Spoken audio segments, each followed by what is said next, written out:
यीशु को ग्रहण करने से काम नहीं चलेगा। अपने पापों की लिस्ट की जानकारी प्राप्त करो, और जब तुम्हें पापों की लिस्ट की जानकारी मिल जाए तो उसके नतीजे तुमको क्या नुकसान हुआ है, सजा क्या है, जरा बताइए। पापों के कारण से क्या हुआ? महिमा चली गई।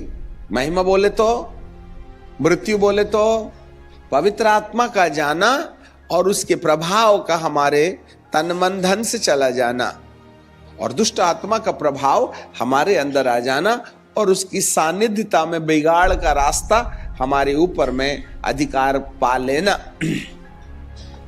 यह है मृत्यु।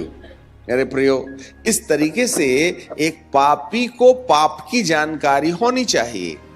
और आज सबसे बड़ी समस्या यह है कि याजक लोग पापियों को पाप की जानकारी देते ही नहीं। चलेगा बीवी के साथ पड़ोसन पे भी मजाक चलेगा, बीड़ी भी चलेगी, बॉयफ्रेंड भी चलेगा। आज ऐसे ऐसे चर्च है, लड़का लड़की अपना अपना जोड़ा बना के बैठ जाते हैं और वचन सुनते सुनते हाथ भी दबाते हैं और थोड़ा सा ऐसा भी कर लेते हैं, मुंह में मुंह डाल लेते हैं। पादरी भी कहता है कोई बात नहीं, पूरा मजा लीजिए, पर चंदा जरूर डालना। अमेरिका देश में ऐसे ऐसे चर्च हैं जहां एक दूसरे के ऊपर हाथ रख के लोग चर्च में ही चूम लेते हैं। उनको जरा भी तमीज नहीं है कि परमेश्वर के सामने बैठे हैं ये लोग। और ऐसे चर्च में भीड़ बहुत होती है, और सबसे धनी चर्च होता है वो, क्योंकि पाप करने वाले दिल खोल करके पाप करते हैं और दिल खोल के दान भी देते हैं। सॉरी टू से,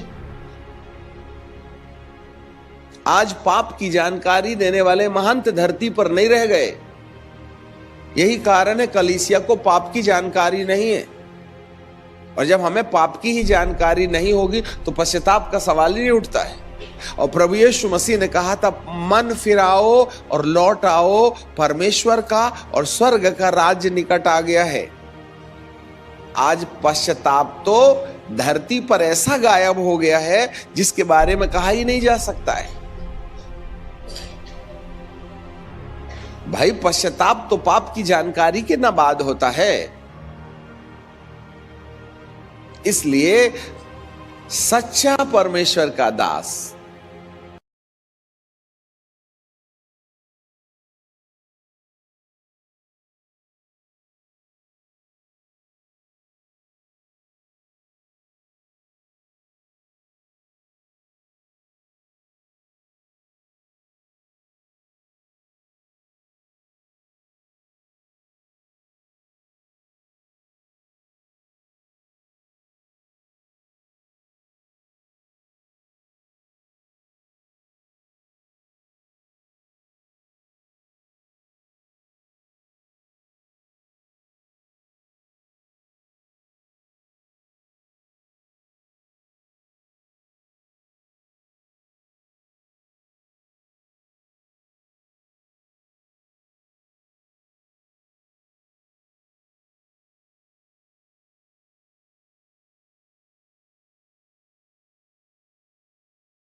वो निर्दोष है। जब यीशु की निर्दोषिता तुम्हारे हमारे सामने नहीं आई तो उसके दोष पर आप अपना पाप कहां खोजिएगा?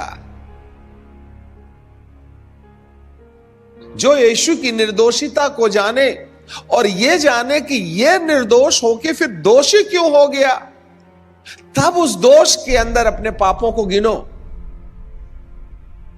हर कोड़े में अपनी गलती खोजो। कितने मोबाइल चोरे थे, कितनी चप्पलें ले गए थे, कितनी बिटियाओं को तुमने बर्बाद किया है, कितनी गर्लफ्रेंड बना के उनको ना मैला करके छोड़ दिया है, कितने नोट गायब किए थे पति और पत्नी की जेब से, कितनों से झूठ बोला, कितनों को चोट दी थी, कितने बार मां बाप के आंसू निकाले थे तुमने। उनको शुगर और ब्लड प्रेशर देने वाली तुम ही हो। कबूतर की समन पाल के रखा था बेटा तुमको, मोहल्ले वाले ने सीटी मारा तो बाप की छाती पर पैर रख कर के उसके सारे सपनों को मट्टी में डाल के उसके साथ फुर्र से उड़ गई तुम। इस गुनाह को याद करो। ये लव मैरिज नहीं चलेगा मेरे प्रभु के राज्य में, सेटल मैरिज चाहिएगा। कौन बोलेगा? कॉलेज के बहाने जाते हो, इश्क फरमाते हो, कौन सच्चाई बताएगा? उसको ढूंढो वहां पर। हे प्रभु, मेरे सारी गलतियां वन बाय वन तेरे कष्ट के ऊपर देख रही। जिस दिन तुमको यीशु की निर्दोष शरीर में तमाम दर्द जो उसके अंदर हो रहे, उसमें अपनी गलतियों को खोजना शुरू करो, तब आपके मन को गिल्टी कॉन्शियस से निकल आने का मन हो जाएगा। हे प्रभु, अरे मेरे बीड़ी के चक्कर में तेरे हाथ में खीला क्या? मेरे गंदे विचार के चक्कर में तेरे सिर में कांटों का ताज क्या? हे प्रभु, जब तूने मेरे पापी के पाप को निर्दोषिता की दशा में ले ही लिया है, तो आज मैं विश्वास करता हूं कि मैं बाइज्जत बरी हो गया। आपका मन सेकंड्स में रिलैक्स हो जाएगा। आपके अंदर जो गिल्टी कॉन्शियस है, आपके अंदर में जो दोषारोपित विवेक है, वो निकल के बाहर आ जाएगा। और जब तक आपके अंदर में गिल्टी कॉन्शियस माइंड नहीं निकलेगा, तब तक आप कितनी भी प्रार्थना कर लो, मेरा प्रभु आपका उत्तर देने वाला नहीं है। हमको तो बार बार अपने पाप याद आते हैं। इसका मतलब तुम्हें क्षमा नहीं मिली, क्योंकि आपने अपनी गलतियों को निर्दोष यीशु के ऊपर दोष के रूप में नहीं झांका। तब जब आप एक एक गलती का अंगीकार कर चुके, तब कहें मेरे दिल में आ जा, तब प्रभु कहेंगे क्षमा पहले, दिल में आने का कार्यक्रम बाद में। क्षमा ही नहीं मिली तो आके क्या करूंगा? ऑलरेडी मेरे बैठने की जगह में बिल्ली की चिचरी है, मैं नहीं बैठता, उससे मेरा गाउन खराब हो जाएगा। अरे बीड़ी मसीह हो, अपने दिल में यीशु को पुकारोगे, तुम्हारे गंदे सिंहासन में बैठेगा क्या? पहले बीड़ी का इंतजाम करो, पहले बॉयफ्रेंड गर्लफ्रेंड का इंतजाम करो, पहले मोबाइल का इंतजाम करो, तभी ना धर्मी बनिएगा, तभी ना यीशु आएगा। आके करेगा भी क्या? अरे काले कोट वाले को ऐसे निकाल देगा क्या, पाप जाने माने बिना? अरे पहले जानिए फिर मानिए, क्षमा पाइए पहले, निर्दोष के ऊपर में अपना दोष देखिए और उसके ऊपर थोप दीजिएगा। और जब उसके ऊपर अपना दोष थोप दीजिएगा, तब प्रभु जी कहेगा, वाह, मैं अपने नाम के नियमित तेरे सारे अपराध मिटा दूंगा और उसको फिर कभी स्मरण नहीं करूंगा। जा, तू धर्मी बन गया।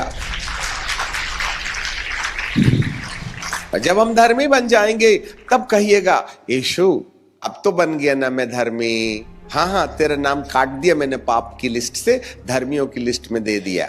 अच्छा ठीक है, अब तो आ सकते हो ना? जरूर आऊंगा, अच्छा लगेगा तेरे साथ आने में। कुर्सी साफ सुथरी, सफेद चादर बिछी, यीशु का लहू उस कुर्सी के ऊपर, उस आत्मा के ऊपर में सारे पाप धो करके हमको बैठने लायक बना दिया, और हमको नहीं, यीशु को बैठने लायक बना दिया। तब प्रभु कहेगा, वाह, पुत्र की आत्मा जो है अब्बा, हे पिता कह के पुकारती है, हमारे हृदय में भेजा गया काला कोट वाला निकल के हमारी आत्मा की कुर्सी से आ गया यीशु मसीह लाल शॉल पहन करके। Now you are righteous. राजा कहता है, ठपाक, तू धर्मी है, अब मांग लो जो चाहिए। हे प्रभु, मेरा बेटा बदल दे, बदलना तो पड़ेगा। अब तो धर्मी हो ही गया है, जवाब तो देना पड़ेगा।